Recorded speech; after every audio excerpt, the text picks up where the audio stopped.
Tous ces formats vidéo YouTube font des vues, mais en tant qu'entrepreneur, il y en a deux que je ne ferai jamais. Chaque vidéo, c'est du boulot. J'ai passé 3 mois sur une seule vidéo YouTube. 1 mois à travailler l'idée, la miniature et le titre.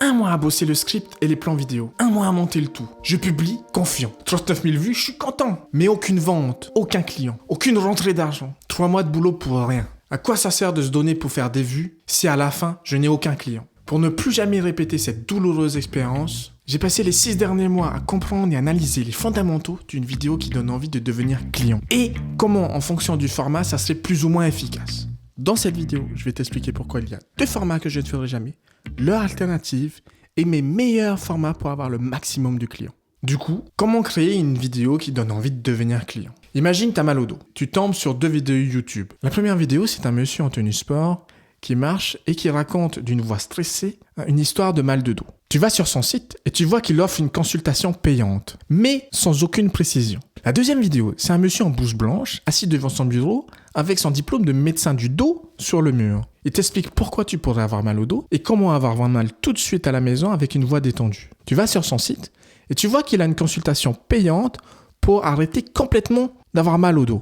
Laquelle de ces 2 vidéos t'a donné le plus envie de prendre la consultation payante? C'est sûr, j'achète chez Monsieur Blues. Même en sachant que Monsieur Sport est aussi médecin. Je ne lui donne aucune chance car je ne lui fais pas confiance. Mais pourquoi? Pour gagner ma confiance, je veux que la vidéo réponde le plus à ces 5 piliers. En premier, je veux que le problème soit compris. Monsieur Sport me raconte une histoire sans trop de précision. Je ne suis pas sûr qu'il me comprenne. Monsieur Blues m'explique avec précision pourquoi j'aurais mal au dos. Je me sens tout de suite compris. En deuxième, je veux être sûr qu'il est compétent pour résoudre mon problème. Monsieur Sport marche dehors en tenue de sport. J'ai des doutes sur le fait qu'il peut vraiment m'aider. Monsieur Blues est en blouse blanche et parle devant son bureau avec son diplôme de spécialiste bien visible. Ça ressemble totalement à mon expérience chez un médecin classique. Il doit savoir ce qu'il dit. En troisième, je veux me sentir avancé dans la résolution de mon problème. Monsieur Sport raconte son histoire. Mais j'ai toujours pas compris pourquoi j'ai mal. Monsieur Blues explique comment avoir déjà moins mal. J'applique cette méthode et j'ai tout de suite moins mal. En quatrième, je veux me sentir en sécurité avec la personne. Monsieur Sport parle d'une voix stressée. Je me dis encore plus que c'est grave. Monsieur Blues parle d'une voix détendue. Ça me détend. Je me dis que ça va aller. En cinquième,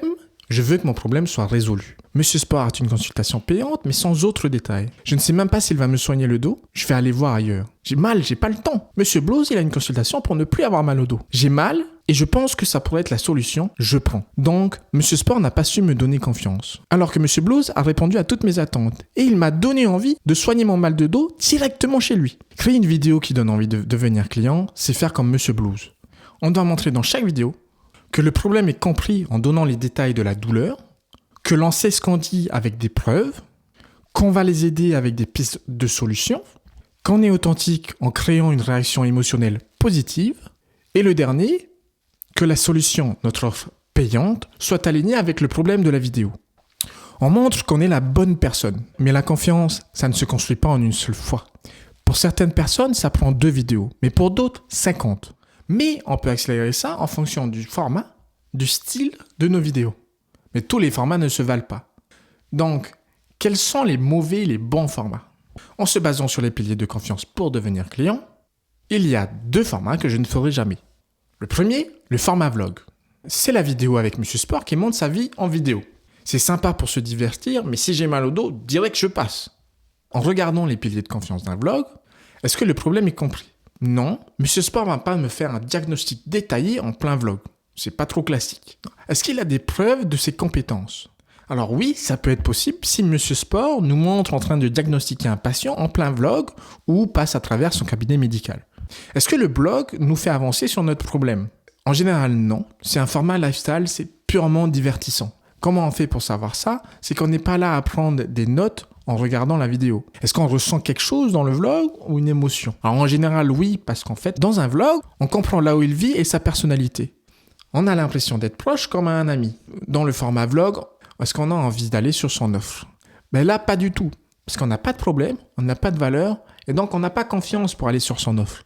Il ne faut pas oublier aussi que ce format prend beaucoup de temps. Il faut se filmer toute la journée, puis monter la vidéo en essayant de garder une histoire chronologique sympa, en plus de la miniature et du titre. C'est vraiment difficile. Entre le temps à investir et les signaux faibles de confiance, c'est un format que je ne ferai jamais. Le deuxième format, le podcast vidéo. J'ai encore mal au dos, Je tombe sur une interview entre Monsieur Sport et Monsieur Blues sur la chaîne de Monsieur Sport. Tous les deux sont médecins du dos, ça tombe bien. Monsieur Sport pose toutes les questions du mal de dos et Monsieur Blues donne de bonnes réponses en rajoutant à chaque fois une petite histoire. Vous pensez que je vais voir qui pour mon mal de dos?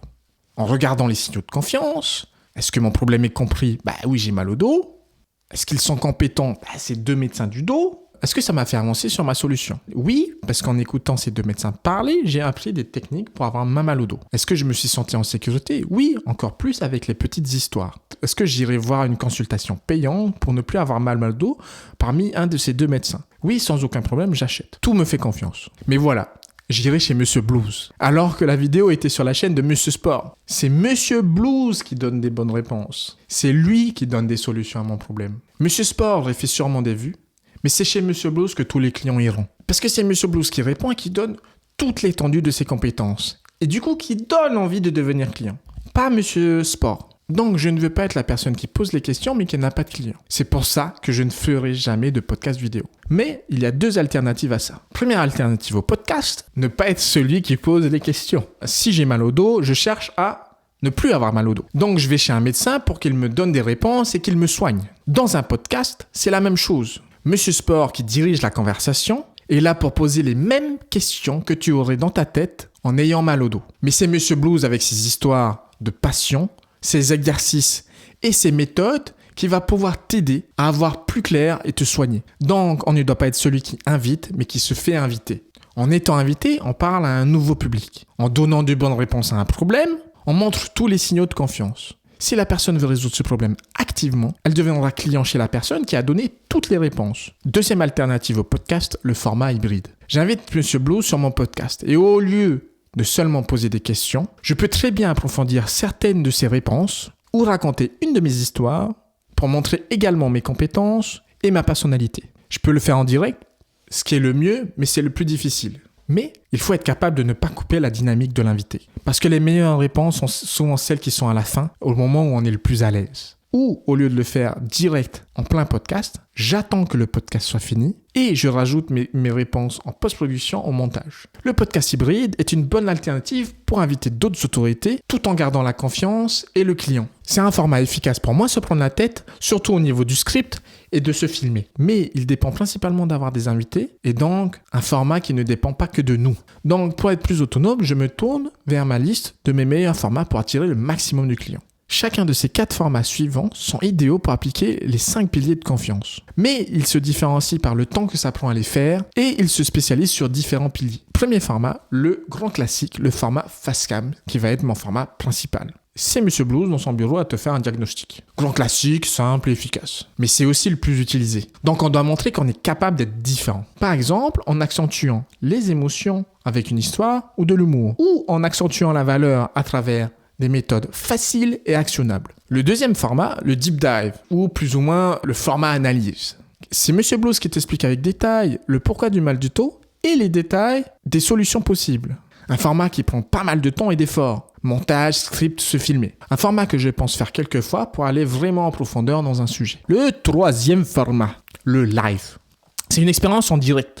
Comme avoir Monsieur Blues qui te fait un diagnostic en direct. Ça booste tous les piliers de confiance, sauf le problème compris. Il sera moins mis en avant. Mais ça demande de la préparation et de grosses compétences en communication et en improvisation. T'as pas trop le droit à l'erreur ou tu perds tous tes piliers de confiance d'un coup. Un format que j'aimerais faire mais qui ne sera pas pour tout de suite. Je ne suis pas encore assez chaud pour faire un sans faute. Le dernier format, le meilleur mais aussi le plus difficile. Le challenge, le format challenge. C'est une vidéo où on voit la vie de tous les jours d'un patient et qu'après être passé chez Monsieur Blues, se fait soigner et change sa vie pour de bon. C'est une histoire à part entière. C'est un format qui met tous les piliers en avant et qui est très intuitif, mais qui demande de mettre tout son temps. Il faut vivre le challenge et être capable de bien le restituer. C'est le format maxi client. Mais en tant que solo entrepreneur, c'est un format qui demande tellement d'investissement que je ne le ferai peut-être qu'une fois. Maintenant qu'on connaît tous les formats principaux pour maximiser les clients, comment être sûr que le sujet qu'on choisit attire nos meilleurs clients et pas juste des vues? C'est ce qu'on va voir dans cette prochaine vidéo.